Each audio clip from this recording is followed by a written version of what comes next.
গতকাল আপনাদেরকে দেখিয়েছিলাম একেবারে খাস কলকাতায় কাউন্সিলর এবং যুবনেতা, তৃণমূলেরই এক কাউন্সিলর এবং যুবনেতার বিবাদ প্রকাশ্যে আসে। সেই ঘটনায় 4 জন ধৃত। তৃণমূল কাউন্সিলরের চর যুবনেতাকে বটতলা থানায় আলাদা আলাদা এফআইআর দায়ের হয়। অভিযোগের ভিত্তিতেই দুপক্ষের 4 জনকে গ্রেফতার করা হয়েছে। সান্নিক আমাদের প্রতিনিধির সঙ্গে কথা বলবো। সান্নিক, এই যে 4 জনকে গ্রেফতার করা হলো, এরা কারা?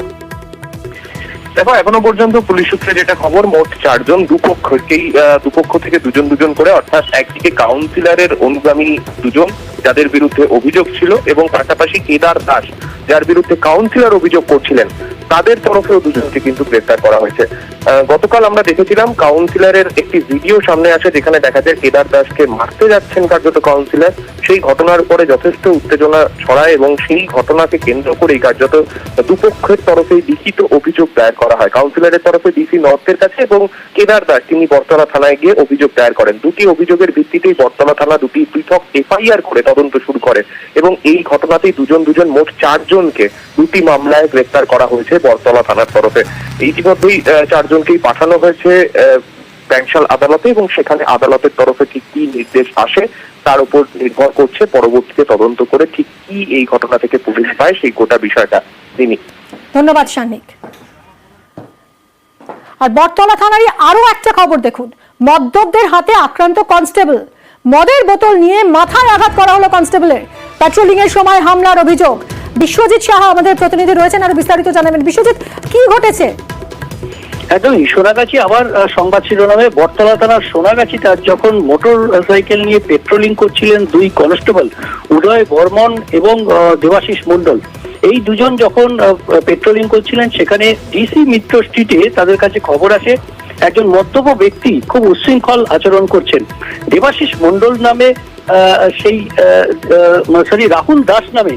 রাহুল দাস 37 বছর বয়স, সেই ব্যক্তি সেখানে উচ্ছৃঙ্খল আচরণ করছেন। এই খবর পেয়ে যখন উদয় বর্মন ও দেবাশিস মণ্ডল 2 কনস্টেবল পৌঁছন মোটর বাইক নিয়ে, তখন রীতিমতো তিনি তাণ্ডব চালাচ্ছেন এবং মদের বোতল নিয়ে তিনি সকলকে ভয় দেখাচ্ছেন। তখন পুলিশ অর্থাৎ এই 2 কনস্টেবল যখন তাকে ধরতে যায় তখন সজোরে সেই মদের বোতল দিয়ে বাড়ি মারেন দেবাশিস মণ্ডলের মাথায়।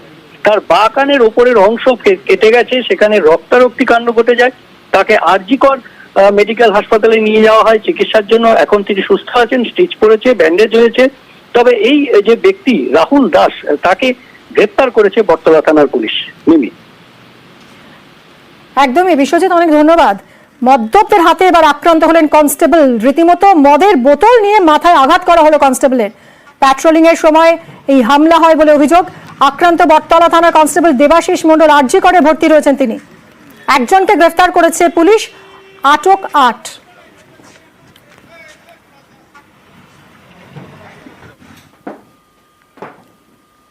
একদিকে যখন পুলিশ আক্রান্ত, তখন আরো একটা খবর দেখুন, পুলিশ পরিচয়ে প্রতারণা।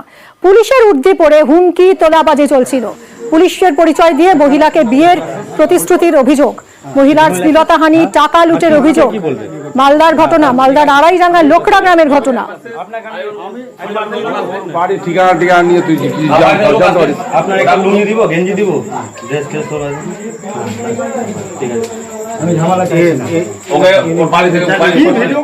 আপনি কালিয়া চোখ বললেন?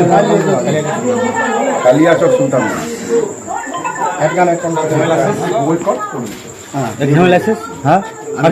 কি বলবেন?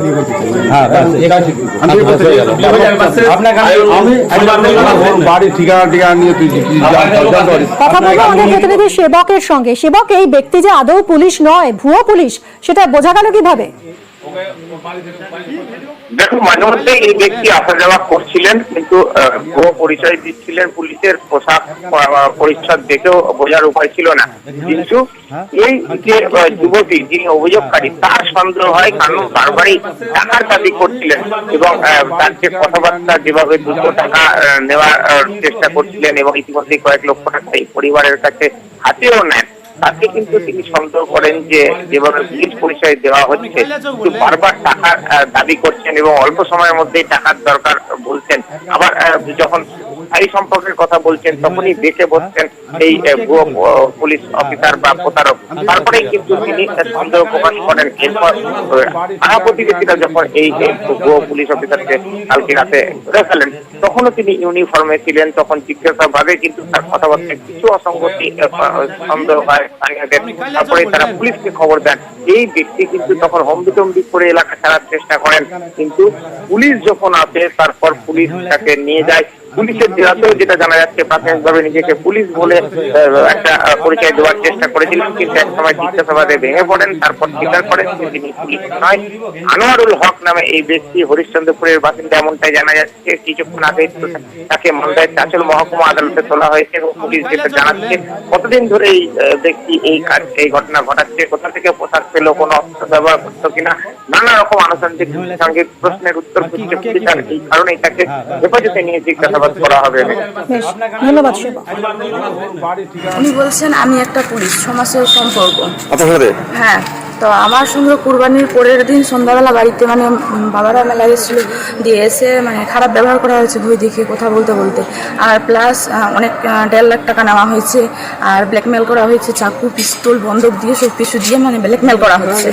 আমি চাই ওর বিরুদ্ধে কড়া থেকে কড়া শাস্তি নেওয়া হোক। দাদা আপনাকে কেন ধরেছে? আপনাকে কেন ধরেছে? আপনাকে বলুন বলুন বলুন, কেন ধরলো আপনাকে? আপনি কি পুলিশ, ভুয়ো পুলিশ? আপনি পুলিশের ইউনিফর্ম পরেছেন কেন? বলছি আপনার কোথায় উঠিছে দাদা? আপনি কোথায় চাকরি করেন বলবেন একটু দাদা? আপনার বাড়ি কোথায় দাদা? আপনি কোথায় পোস্টিং আছেন এটা বলতে পারবেন? আপনাকে কেন আটকেছে?